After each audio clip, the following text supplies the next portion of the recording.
Our last speaker is Massimiliano Montanari, Executive Director of Save the Dream. Massimiliano was formerly at the United Nations. His experience is in international policies, diplomacy, social innovation, and design of multi-sectoral programs. He also serves as Chief of Cabinet of the President of the International Center for Sports Security, and he has undertaken the creation of initiatives to empower youth and civil society through the use of sports and sports values, including and particularly Save the Dream. Before joining ICSS and Save the Dream, Massimiliano held a number of positions at the United Nations. He worked as the head of the International Center for Public-Private Security Policies based in Lisbon. Massimiliano, you have the floor. Thank you very much. I could have said better, so thank you so much.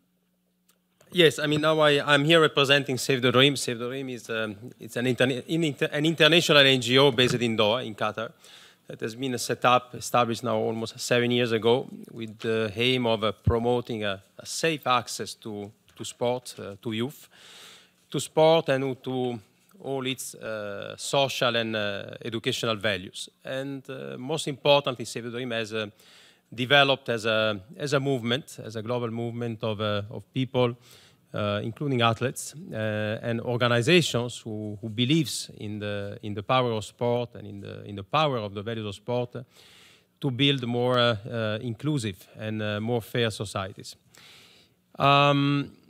Before starting, let's say, sharing my reflections, and I also have a short video that will explain a little bit on how our cooperation started with the UN Alliance of Civilizations, I would like to share an idea or to propose a kind of petition. You know, I was a bit surprised a few minutes ago when I heard the term expatriate. I think that the concept, the term expatriate and the term of a global citizen are not compatible. So I would like to propose to initiate a petition together, you know, to ban, you know, the use of the term expatriates, you know, at the international level, at the national level, because I work, you know, half of my life outside, you know, the country where I was born. I have daughters that one was born in a country, another one was born in another one. They eat Italian food, Senegalese food, now Qatari karak, drinking Qatari karak. So one of them was born in Paris, another one grew up in Lisbon, you know. So really the concept of patria, you know, the concept of Heimat, the concept of a nation is totally different and absolutely has to be expanded, you know, if we are really serious in talking about global citizens. So I think that the UN Alliance for Civilizations could be the right environment maybe to start, you know, this type of petition or campaign and to really ban this term, which I consider it as offensive for people that are open in their mind and open in their heart, you know, towards diversity. So, but I'm here to speak about sport, you know, and not to initiate other actions. But before going into that, if you can show the short video about our collaboration with the UN AOC, it started 2 years ago in Baku. So this gives you a little bit of flavors of the roots of our work with them.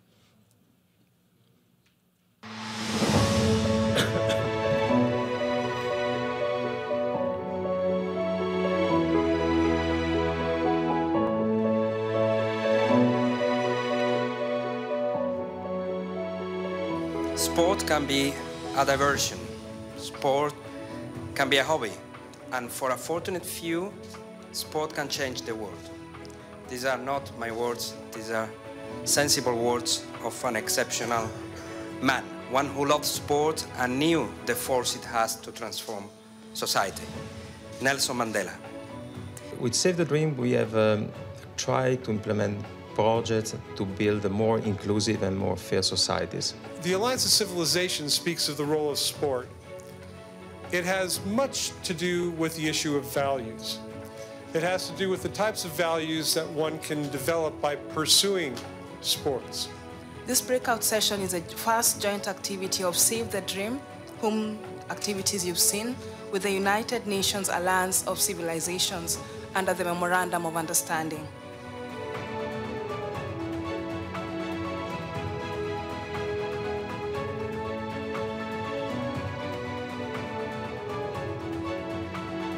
مسار الرياضة الذي اتبعته من قبل في حياتي كان له أثرا كبيرا، لأن من تعرف علي في هذه الحادثة كانوا رياضيين ونشروا Football, which is a very peaceful game that brings people together, that show a different message to the whole world, a message that is not about death or despair or even destruction. It was a message about hope and celebration of life, and also opportunity to give it to others, to dream big and believe that the sky is always the limit and not the walls or the barriers.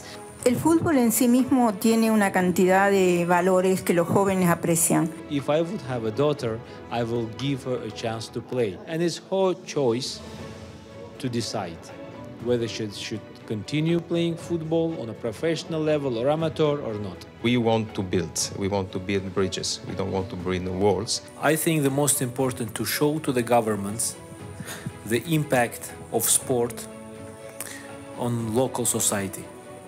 If individual projects and initiatives of individuals, which slowly will grow, and then the government will see the impact, even to the small societies in different areas of the world, I believe they will support the project. This is true. Sport has the power to change the world. And I think that all the politics should think about the programs in sport and how they can believe in sport values. Lo que hace el deporte es dar los pilares fundamentales de valores sobre lo que lo demás se puede edificar. En el caso que nosotros experimentamos, eso les dio la capacidad de escucharse, de respetarse, de considerar al otro no un enemigo, sino un socio, porque sin él no podía jugar, y eso cambió la perspectiva. The dream of a child is the most genuine and pure expression of human ambition.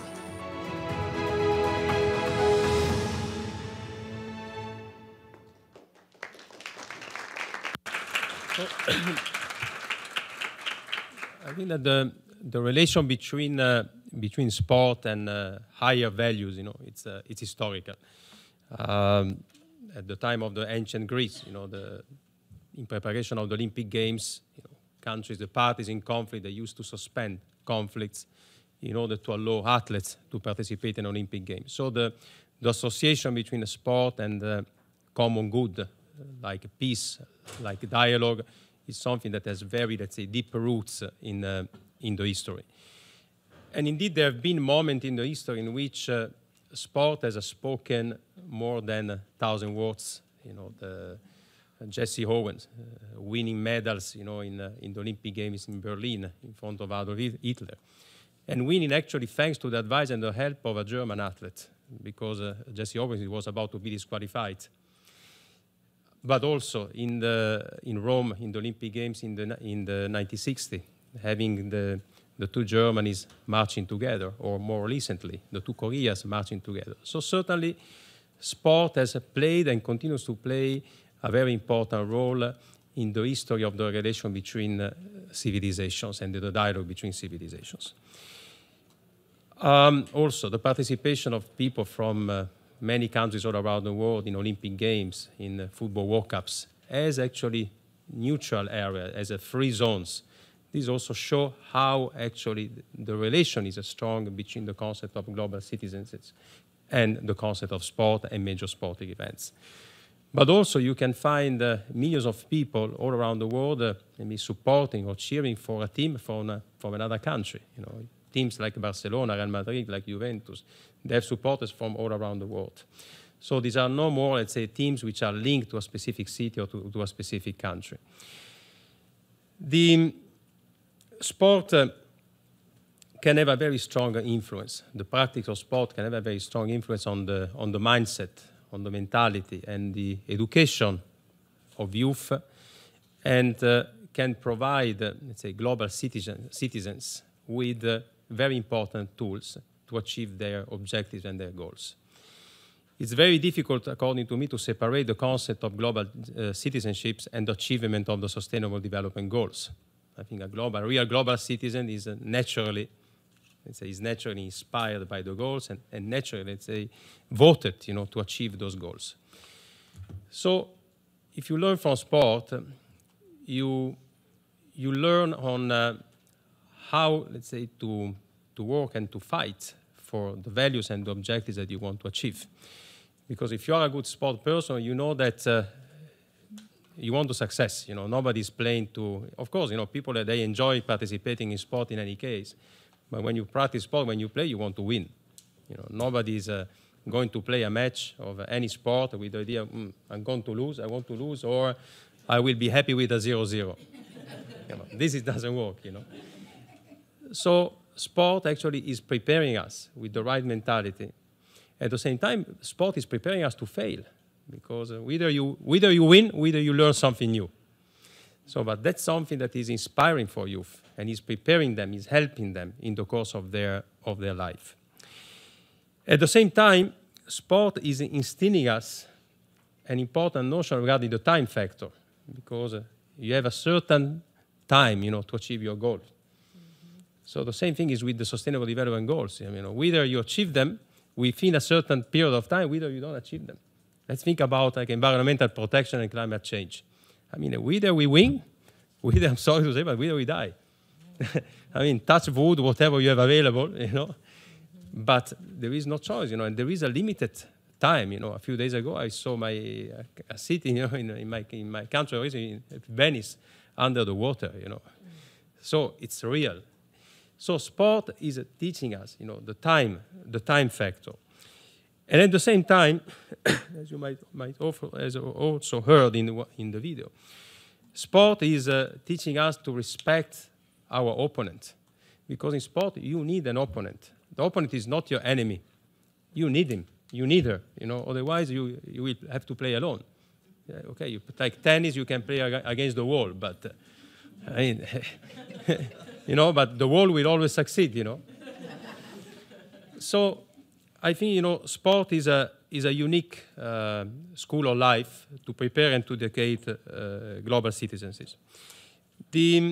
Yesterday, I think it was Danilo Turk. He mentioned that in the field of the promotion of intercultural dialogue, there is still a bit of lack of stories, a lack of narratives.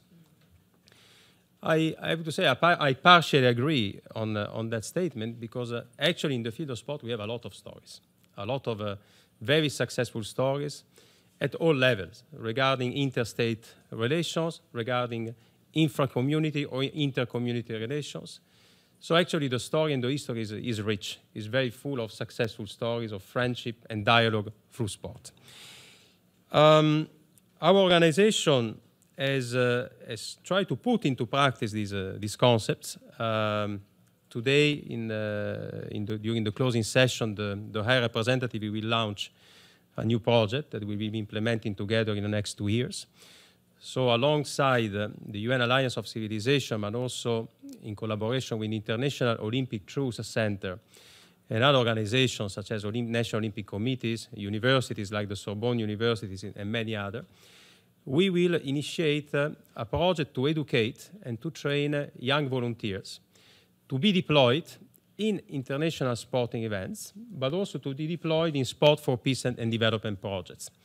So the idea is to develop a common doctrine. Initially, we will focus primarily on the Mediterranean region and the Middle East, and prepare these youth to undertake this task of serving, in major sporting events and sport activities, but at the same time with the long-term vision also to increase the employability of all these youth and to give them opportunity to find then a job or to create jobs in the field of sport. This is a similar experience. We already have it with another project that was founded by the European Union a couple of years ago, that will also lasted 2 years. It was actually a project that utilized sport to enhance youth mobility in the Mediterranean region. So we educated all these youth from all Mediterranean countries to work and to develop skills to be employed in the sports sector, but at the same time to develop and to acquire some common values in the field of human rights, respect of diversity, and promotion of intercultural dialogue. I also would like to mention a last example that I consider a good practice is in the field of global participation for the protection of common goods, which is a project that we have implemented in Brazil during the Football World Cup and during the Olympic Games.